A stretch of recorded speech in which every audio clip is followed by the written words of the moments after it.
We have to find real solutions, and this is Bending the Trend. Hello, and welcome back to a special episode of Bending the Trend and the Digital Health Heavyweights podcast. I'm going to introduce someone that doesn't need one, the man, the myth, the legend, Mark Cuban. Mark, welcome to the pod. Hey, thanks for having me. I like the gloves on, right? Hell yeah, we're fighting rising healthcare costs. So Yes, I we are. appreciate you getting in the ring with us and fighting on the same side. And really, from someone in this digital health industry, thank you so much for the awareness you're bringing to all of the corruption and greed that goes on in the healthcare let's system. knock them the fuck out. Let's go. Let's do it. We'll do it together, one person at a time. And before we jump in, I have to just mention this. A lot of Clevelanders bought this hat and gear. Mavs, It Cavs, was Dan Mavs Gilbert for and I. Cavs, baby. Yeah. We were rooting for you guys hard, as you remember. I know LeBron you left were. us the summer before. I don't think a city has supported another team's championship run quite like the Clevelanders were rooting for your Mavs. Oh, Dan Gilbert and I used to talk all the time that year, and he was like, "Go get him! You need to save us." It was good versus evil. We loved it. We loved it. It was great. You guys built it from a family culture, and we knew Miami fans didn't really care. Who was there the year before when they won 19 games or whatever it was? So Right. Dallas fans deserved it, and you brought it home, so thank you. You see the trophy back there? I see it. Gives us a lot of good memories as well. For sure. Yeah, you guys got a big one too, so that was great. We did. We got our one, so it was great. That's all we got. So we'll jump right into it. A few weeks ago, you posted on LinkedIn that if an employer audited their insurance and PBM contracts and didn't find any money that they shouldn't be paying, you would personally pay for that audit. What gave you the confidence to make a very generous offer like that? One, those audits aren't as expensive as you think. They're not, they might cost $25,000, $30,000. Two, whenever I go speak to different employer groups or benefits people, I always ask them how many people have done benefits. Yeah. How many people did not get money back? Nobody's ever raised their hand. Yeah. How many people got too much money? Nobody's ever raised their hand, right? So it's a given, right? The insurance companies and the PBMs they own, or vice versa, are smarter, faster at cheating the game than they are protecting themselves.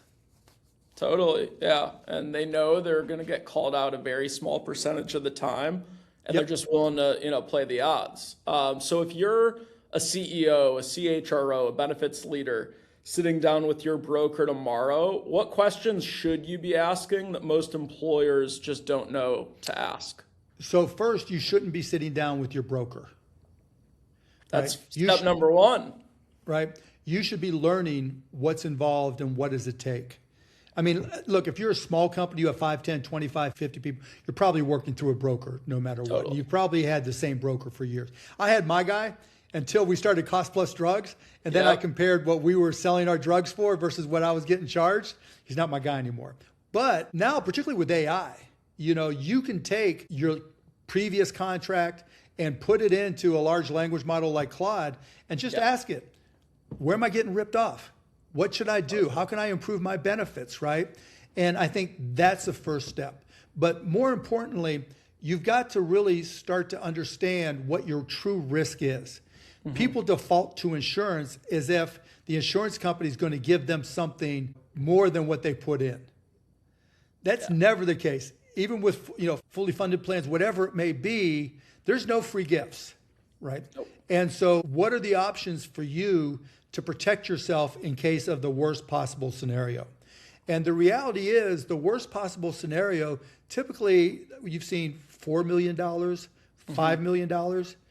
Do you have access to $4 or $5 million in your company or through your ownership group, or whatever it may be, or the entrepreneur that runs it? If you do, you may want to consider direct contracting, which is what I do for my companies, right? And we put all of our contracts on costpluswellness.com so that anybody can use them. Because if you can afford the big hit, then you can negotiate down and you could hire an independent third-party administrator that just processes the claims and helps your members get through the system. Totally. Tell us more about cost plus wellness. I think a lot of people know what cost plus drugs does now. I think wellness is a little bit newer on the scene. A lot newer. What problem is cost plus wellness solving? Who should use it? And can large employers leverage it as well? Yes. So where it came from is for my companies, we self-insured. And as I looked at what we were being charged for things and the price just kept on going up, I'm like, okay, something's got to give here. And, we had to fight to get claims information, all that stuff. And so I started going around to hospital CEOs and CFOs and tell them, look, my experience with the insurance companies and their PBMs, et cetera, is not positive. What about yours? And they say the same thing. We hate them, right? They're a necessary evil sometimes. And so I asked, well, what are the problems? And it'd be like, well, they late pay us. Whatever a contracted rate like you see on the website, they don't fully pay that amount. They underpay us. Then they'll ask for pre-authorizations that they charge us or the employer for. Then they'll deny, and delay just to earn the float. And then there's a cost of denial to the hospital. And then on top of that, there's the patient out of pocket. That $500, $1,000, $2,500 deductible, well, it's the provider that takes the credit risk. And that turns us, meaning the provider, into a subprime lender, because if you can't afford your deductible, the money that they're loaning you in order to get access to the insurance company money, you're not going to be able to pay it back, most likely. So it's uncollected debt. And so they told me all these things, and I said, okay, let's have a conversation here. What if whatever we contract for amount-wise, I pay you within 30 days? I'll even pay you same day if necessary. What if I take on all the employee out-of-pocket risk so that you don't have to collect it? I'll deal with it internally or I'll pay it myself. Give me a good enough price, I can afford to pay it and not ask the employee for that money and incent them to come work with you instead. Great. No denials. By the time it's gotten to you, it's already been approved. We're not going to have some insurance company hire a third-party independent company, that's based in Slobobia somewhere that goes through the peer-to-peers with the doctors. All those things, I want two things. I want a better price, and I want the ability to publish the contract that we signed on costpluswellness.com so that any other employer can either use it with you or use it as a template with another provider. Yeah, and so where are you locally specific? I know you've got like a very strong base in Texas. I saw you expand a little bit in the radiology group out in the mountain states. Educate the group of where you are now, where you're going. We've got about 10,000 doctors right now across all. Most are in North Texas for obvious reasons. That's where we're based. But I go and talk to orthopedic groups. I go talk to associations. And we're now starting to get them in Idaho and California and Montana, you name it, right? Florida. One by one, we're getting more providers who are posting their contracts. And not just providers, but auditors. So if you want to audit your claims, TPAs, you name it. We're trying to expand it into other things, but also realize that even if we don't have a provider based in your area, you can take the contract and go to a local hospital and say, hey, I'd like the same deal. Can you offer it to me? And there's a good chance they'll say yes. I really, really like that. What clinical services are offered at Cost Plus Wellness today, and where could that expand to over time? We don't ourselves offer any clinical services. We're just an open source platform. So all different types, oncology, cardiology, right? A lot of ASCs, a lot of DPC, a lot of primary care doctors, you name it. There's a lot of variety. I love that. Very, very cool. What should employers understand about what's buried within their PBM contracts that could have a significant impact on what they're ultimately paying? Your PBM contract, your insurance company contract, all of them. Run them all. Every healthcare contract you have, run through Clot or whatever, and just say, where am I getting ripped off? You will be that's probably everywhere, but there's it is everywhere. Areas that are more. No, it is everywhere, right? So always on spread pricing, the price they pay the pharmacy versus what they charge you, right? The float, when they charge you versus when you get your rebates back. whether or not they retain any rebates. They'll do things like they'll classify rebates differently from fees. So what they'll say is, yeah, this is what a rebate is, but it only applies to brand medications, doesn't apply to specialty. And now, because there's so much scrutiny on rebates, they're getting smaller rebates, and they're okay with that because they're charging fees to the brand manufacturers who are paying them this fees, to offset from what they were confiscating from rebates. And so you want to make sure that you go through all the details. And that's why I say use the LLM, because our eyes roll back in our heads whenever we try to get into the minutia and the small print of all these 100-page contracts or more. They're 100, they're huge for a reason, because they know there's not enough coffee on the planet for anybody to get through all that shit.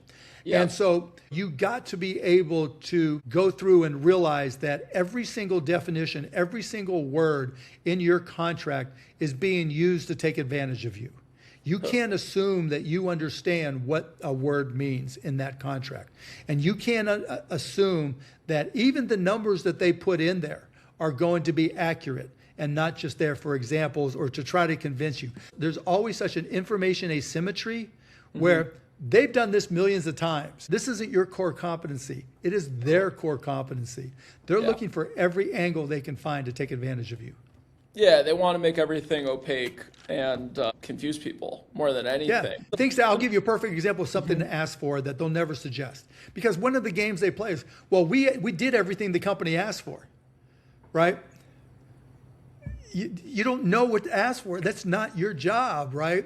You're trying to trust a broker or consultant or the insurance company. They're not going to do everything. They're going to take the path of least resistance like everybody else. Yeah, and a lot of brokers and consultants, they make significant fees off of keeping certain customers on the same carrier, same PBM. For sure. When you see how they're actually compensated, some of them, there's some great ones, and I'm friends with a lot of the ones that are thinking innovatively, but the ones that are, work in the legacy business model, they're making more from their PBM or carrier partners than they are their clients. So who are they really working for sure, right? Oh, it's crazy. The coalition, I think they call it, right? Those guys, right? Some brokers getting paid per script from the PBMs. I've gotten offered $10,000 a month, if I bring any of the people that come to Cost Plus, Don't they know any better by now, Mark? Don't they know what you're it's just all like, about? hey, I'm a salesperson. I respect the effort. I say, look, I respect the question, right? Because I'm a sales guy at heart. It doesn't hurt to ask, but come on. And so what is it? Is it the 1100 form? There's a form, or 1050 maybe? What's it called? I know what you're talking about. Julie Selesnik and that crew knows exactly the number. Yeah, they know that stuff cold, right? But there's a form that your carrier / PBM has to file that shows all compensation received. And it's an ERISA form, and I think it's 1050. And what they'll do is they're supposed to say every penny that's paid relative to what they're doing for you, whether it's your 401k, whether it's your benefits program. But I had no idea that existed. Literally up until last year, I had no idea that existed. I didn't. Well, you're a quick learner. I love it. I'm trying, right? It's just like most employers are not going to know this stuff. And so, again, I would trust an LLM over a broker that I think doesn't have my best interest at heart. And I would just keep on asking the LLM questions. And it's not always going to be right, but either is your broker, either is your consultant. And you have the opportunity to take, okay, here's Claude, here's ChatGPT, here's Gemini. Take the output of one, put it in there and say, where am I getting ripped off? What did I get wrong? Do it again. And just, circle through. And you'll get to a decent point. And always put your contracts in there. Always, always, always, always. Yeah, really, really good advice. Well, just know you have a lot of foot soldiers out there, like fighting the fight with you. And I know I do. Motivate us quite a bit.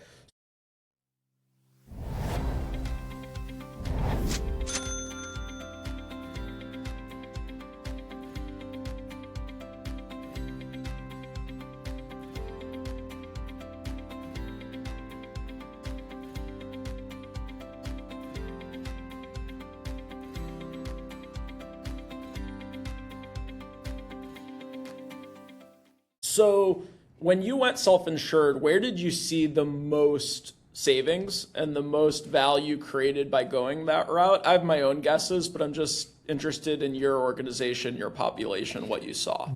For self-insured, the full plans, we were just too big for that, right? Yeah. And everything I heard, right? If you have a good year this year, okay, great. If you have a bad year and it's expensive, they're more than compensating for it. They're never taking a loss over a multi-year period. No, they own the casino. Yes, they do. They do. 100% best way to put it. And then on the self-insured side, yes, there's more risk, but once we understood the stop loss game, right, and how that's played and did it, and, using a wraparound network, which I hate, but at least we got in there initially. We're starting to go away from that now. Then it gave me more control. And it was really a matter of getting to a TPA, we use Sage, that we could trust, right? Yep. And making sure it was independent as opposed to one that's owned by the same companies. I mean, like, they don't come out and say, hey, we're owned by this company. And because one of they the all lessons, own one. The Blues, United, they all own one, for Aetna, sure, right? Cigna, you go down the list, they all own a large TPA, and they always try to make it obscure that there's any relationship. Always. And like what I learned, and I was so slow. You know how sometimes you figure something out and you're like, how the hell did I not figure that out sooner? Right? Yeah, How did I miss this? We've all been there. Yeah. And so it was like, I was just looking at the PBMs, and the PBMs are bad guys. Yeah, they're affiliated with or owned by. And then it dawned on me, like, okay, it's like Shark Tank, right? If one company owns another company, the culture is the same. And it's a shell game. If one is regulated, they just shift the profit to the other. They just shove it somewhere else, right? That's how they game MLRs. That's how they game a lot of things, right? And so you're right. Once I learned a lot of that stuff and realized that the contracts that I thought might be fair, people I could trust, nah. There's none of them that I'm going to trust. And so that's what got me into self-insuring. And then that quickly, very quickly, led to the direct contracting. Direct contracting is the best way to achieve value. And the hospitals were really smart a long time ago, where they made all of their primary care visits free for the patients. And everyone said, oh, the hospitals are amazing. They want to get everyone primary care. Like, they didn't do it out of the goodness of their heart. They knew they'd use it as a loss leader. They'd bring people in, have a very, very by default, funnel, they would get everything else and there. then refer to very high margin areas. And the areas that groups have been able to find and vendors have been able to exploit are surgery, cancer, substance use, imaging, specialty infusion. And the jumbo employers have started to achieve direct contracting advantages.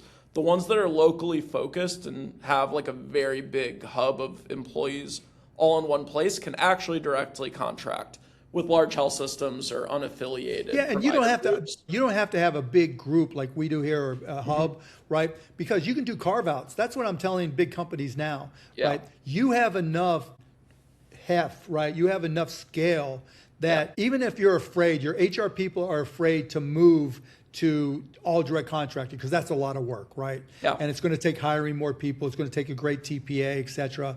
And you might have employees or family members who are afraid of that. You're big enough to say, we're going to carve up hip replacements. We're going to carve out direct primary care. We're going to carve out all these things one at a time. And then next year, after you look at your claims, if you can get them all, you add one more thing. And then the next year, another couple things. And then the next thing you know, in 5-7 years, you're direct contracting across the board. You have an internal TPA that's, shopping for you. So even if it's out of network, because you can go out and negotiate a better cash price with no patient out of pocket out of network than your insurance company is offering you in network. Yeah, like you mentioned on LinkedIn a couple of weeks ago, why is an MRI $2,000 when down the street it's $250? There's actually companies that do that in surgery, cancer, and even imaging. There's actually a group, we've had him on the podcast, Elon Adler, CEO of One Imaging. They do exactly that for large enterprise employers. They got 55 national accounts that save. Yeah, they just price out. Yeah, they just price out radiology. Yeah, based on creating their own carve-out network sold to employers. So just wanted you to know there are companies doing it. I know. No, there's more and more and more, right? And that's the whole thing. I want to see employers go to those imaging centers or, that do the pricing for imaging centers. And when you just put in your zip code and they'll tell you the best price and, tell you the quality rating, whatever, right? Yes. And that's what big employers, self-insured employers need to be doing more of. I like it. I like it a lot. Any other advice for employers that are probably getting taken advantage of on what steps they can take to create more transparency and accountability within their healthcare programs? It really depends on how big you are, how much leverage you have. Most people watching are usually in that self-insured group, probably a couple thousand employers. Yeah, a couple thousand, you don't have as much leverage as you hope you would, right? Versus 200,000, right? Yes. And so the thing to do is you've got to make sure you get all your claims with all the fields, because they'll give you claims and they might even show you a number, a dollar number, but they don't show you the DRG codes, the ICD-10, whatever it may be, right? They don't show you all that detailed data, which makes it very difficult for you then to go through and analyze your claims to see where you could carve out going forward, right? You want to have access to those claims. If you've got a couple thousand lives, I strongly recommend that in your next deal, you require that any cash pays by a member apply to your deductible. Yep. It's your choice. Like in 8 states, they make sure it's allowed to happen with restrictions, right? But it's your company. You can tell them, I want all my cash pays, so that if the out-of-pocket or co-insurance is higher than what they can buy it for from somewhere else, yes. And then the second thing is, you want to make sure that any accumulators or maximizer programs on any high-end drugs account towards your deductibles. Members will fall in love with, oh, I had a $25 copay on my $10,000 drug, but wait, what? It ran out in October, and now I got to pay the full $10,000 amount because I'm in my deductible phase for that, right? You've got to be able to do that. Oh, you want to hire somebody that if you've got at least 1,000 employees, maybe even 500, one person, their only mission in life is to price out whatever procedure, service, care that your employee gets. Because where they nail you, so if you go to Hospital A in Nashville, Tennessee, and you call up and you say, hey, I've got somebody that works with us and they need a hip replacement. You don't necessarily have one, right? What's the cash price? I'll take care of the employee out of pocket, all that stuff. Give me the different options. I'm not looking for a contract. I'm just looking for a one-off. And they give you a price. Then you compare that price to what shows up on your invoice. Yeah, that's great advice. And then part 2 to that is you do the same thing on drugs, right? Cost Plus has got 5,000 drugs. We don't have all the brands because the PBMs do everything possible to keep us from doing that. But any specialty generic in particular, any generic at all, whatever you saw on your bill for that and whatever the co-insurance is or copay, compare it to the Cost Plus price to see if you can get it cheaper. Yeah, tremendous advice. And just remember, employees, if your employer is getting ripped off, it's coming out of your paycheck somehow. Oh, yeah. Higher deductibles, higher premiums. They're not going to be able to give raises. You're going to have to work longer hours because they can't afford to hire anyone. Right? Yeah, I'll give you a perfect example, right?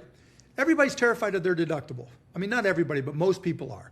Yeah, right? a lot of Americans have to decide, like, do I pay for this or do I get groceries? Do I get gas? Exactly, like, if you can create a zero copay option where it's still cheaper for the employer, then people don't delay care. Then Zero out of pocket. Rationing meds. That's exactly right. If it's cheaper for the employer, if the deductible is $2,500 and the employee could or couldn't afford it because the hospital is probably going to finance it for them. So now they've got $2,500 in debt, right?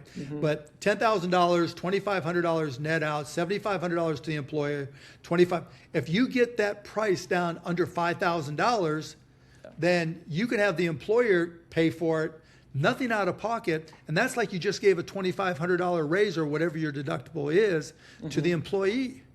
I mean, that's money in their pocket. And, you talk about ways to not only save money for the company, because every dollar you save in your healthcare benefits goes right to the bottom line. That's cash flow right to the bottom line. And every dollar you save for your employees for their out-of-pocket deductible copay co-insurance, that's money right in their part, or did come out of their pocket. That's their bank account saying solid because of something you did. That's your responsibility to your employees and your shareholders. Yeah. If you're a public company, if you're not, and you don't do these things, or if you're ERISA and you don't do these things, you're going to get sued at some point for not living up to that fiduciary responsibility. Yeah, your PBM, your carrier, your broker, they don't have fiduciary to your employees. Well, the laws are starting to change there, but they're now writing into the contracts again, we're not fiduciaries no matter what the law says. If you don't agree, sue us. Any final things that you would want to share with people interested in maybe dabbling with cost plus drugs, cost plus wellness? They haven't done it before, but they've heard about it. Anything you want to leave them with? So 2 options. Yeah, I appreciate the opportunity. 1, always go to costplusdrugs.com. What makes us different is when you go there and your medication comes up, if it's one of the 5,000 we sell, we'll show you our actual cost. Yep. So we'll show you exactly what we pay, and we show you we only mark it up 15%. Mm-hmm. That's it. So you know that you can trust us because it's a fair price. And more often than not, we're cheaper than anywhere else. Mm-hmm. Almost always, right? GoodRx, whoever. And so that's option 1. Option 2 is demand that your PBM add costplusdrugs.com to their network so that it's available within the insurance, because we'll work with the PBM to do it and do it via insurance. Now, what the big PBMs are going to tell you, oh, you don't need cost plus drugs because we have this cost plus program, or we have this true cost program, or we have this cost plus whatever program. They're so full of shit, right? Yes, they are. So full of shit, because they're going to take every chance in every game they play. That's number 1. And then finally, these PBMs, the big 3 PBMs, will tell you that their mission is to protect you against the big brand manufacturers. Big Pharma rips you off, right? Here's all you have to ask. You just have to say, for my employees, I want them to pay the net price during the deductible phase. The literal net price, so that for their out-of-pocket, that's all they pay. Mm-hmm. So for Xarelto, which is a $600 list price, $300 rebate, your employee is paying $300. Because right now, during their deductible, they're probably paying how much? $600, right? Absolutely. And that's just such a ripoff. This PBM saying that they do a great job negotiating, and they're causing your employees and their families to pay list price for a medication at the pharmacy. So those are the things that you want to ask for. They may or may not give you, and if they don't, bid it out somewhere else. Yeah, like the employer is the customer, the biggest customer of the health plans, Yes. biggest customer of the PBMs, biggest customer of the brokers.